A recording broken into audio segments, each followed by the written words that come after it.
Salut les chers camarades. D'abord un salut fraternel et chaleureux aux camarades des Bouches-du-Rhône et aux camarades en lutte à Gardanne aujourd'hui. Alors que, effectivement, les chiffres des 100 000 morts de la Covid est franchi, que les hôpitaux sont saturés, que le pouvoir Macron continue les suppressions de lits, d'emplois, que la campagne vaccinale est loin d'être à la hauteur de la pandémie, si sur cette question doit rester une liberté de chacun de se vacciner ou non, on a aussi besoin de réfléchir à ce chantage du pass sanitaire qui va se mettre en place et qui va restreindre la liberté. La CGT ne peut pas se laisser faire. Macron et son gouvernement poursuivent et amplifient leur projet funeste de casse des droits sociaux. Macron avait commencé son quinquennat par supprimer l'impôt sur les grandes fortunes. Il s'attaque maintenant aux plus précaires, aux plus pauvres, en voulant imposer une contre-réforme de l'assurance chômage rejetée par la CGT et toutes les organisations syndicales. Le décret prévoit d'appliquer de nouvelles régressions pour limiter fortement l'accession aux allocations de chômage. Ce ne sont pas 800 000 privés d'emploi, ce qui était déjà énorme, qui vont être immédiatement pénalisés, mais selon l'UNEDIC, une dernière étude, c'est 1,15 million qui verront leurs allocations baisser de l'ordre de 20 à 40%.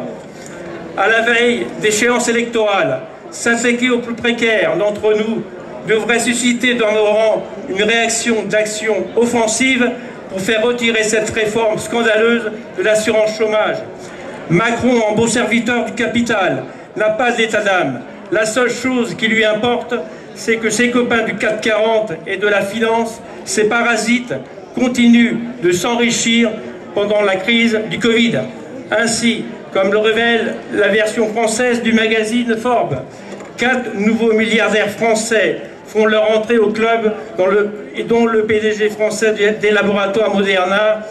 Vous comprenez bien pourquoi il faut intensifier et accélérer le rythme de la vaccination au détriment du soin qui n'est plus du tout d'actualité.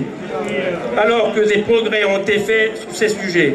Pour le reste du club, toutes les fortunes progressent et celle de Bernard Arnault, bien connu dans le Loiret, patron de Dior et du groupe de luxe LVMH, progresse de seulement 52%. Au niveau mondial, les 10 premières fortunes, dont Bernard Arnault, ont vu leur fortune progresser entre mars 2020, début du Covid, et mars 2021, de 540 milliards de dollars. Oui, cette crise de la Covid révèle qu'un autre virus, bien plus dangereux qu'engraine le monde, il s'appelle capitalisme et mène une lutte de classe sans précédent, comme le déclarait le milliardaire Warren Buffett. Macron parle de situation de guerre, mais celle qui mène est plus insidieuse et sournoise. La stratégie du choc, en utilisant le Covid pour faire reculer tous les droits et conquis du monde du travail. La réforme de l'indemnisation de chômage, le démantèlement des services publics, de la sécurité sociale, la refonte du système des retraites, la casse du statut de la fonction publique sont toujours d'actualité. Face à de tels projets, il n'y a pas d'autre alternative que d'amplifier les mobilisations et la lutte. La mobilisation des intermittents qui occupent l'Odéon depuis le 4 mars et depuis plus de 100 lieux d'occupation dynamise la convergence des luttes. La mobilisation du début du printemps révèle bien un fort malaise du monde du travail.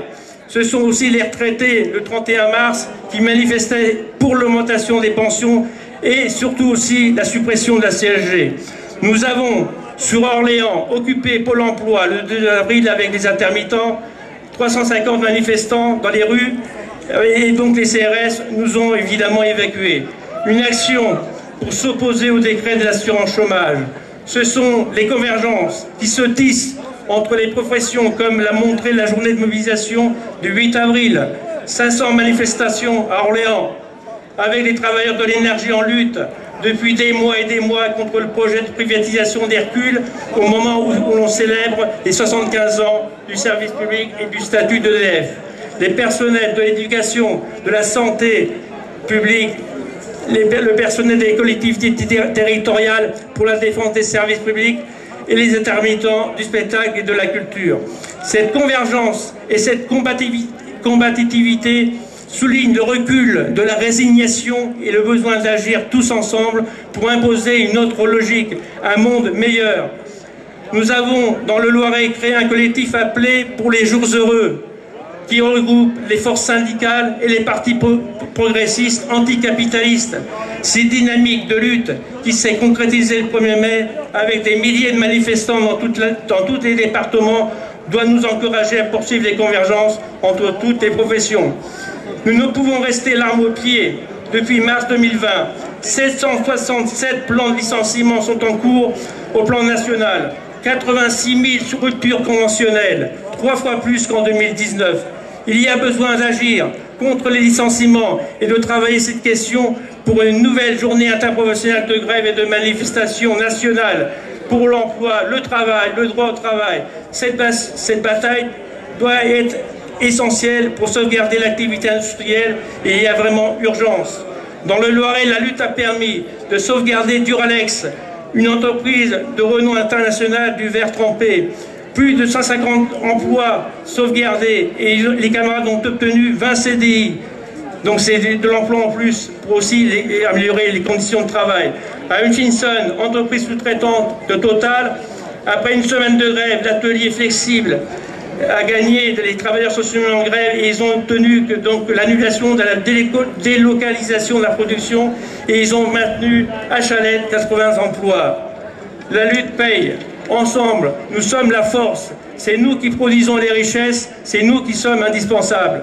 Le capitalisme est un parasite, un virus contre lequel il n'existe qu'un seul vaccin efficace, notre mobilisation par l'action de grève reconductible dans nos entreprises.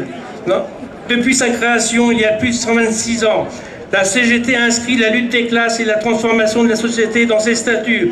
Aujourd'hui, il n'y a rien de plus urgent de mener cette lutte, de gagner la double besogne et revenir, donc évidemment, il y aura un CCN donc au mois de juin sur cette question essentielle.